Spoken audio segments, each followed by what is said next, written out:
Over or underinflation of tyres is dangerous and can cause excessive tyre wear.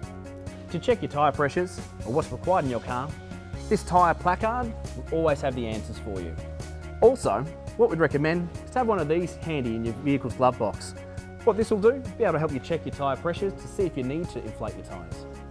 Remove your valve cap